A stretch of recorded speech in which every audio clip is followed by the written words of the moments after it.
Oras na para magtiwala na tutulungan ako ng Diyos.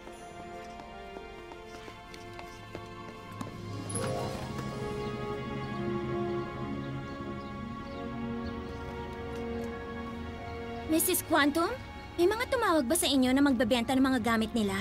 Wala, pasensya ka na, Joy. Sa totoo lang, hapon na. Pagkasyahin na lang natin kung ano ang meron tayo, Joy.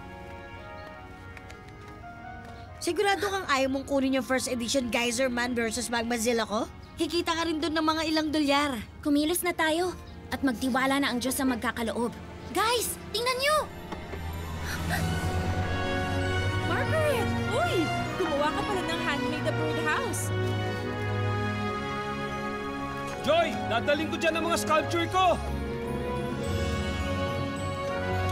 Hi, Joy! Sorry na late ako ng dating. Ako rin, sobrang bigat ng daloy ng traffic.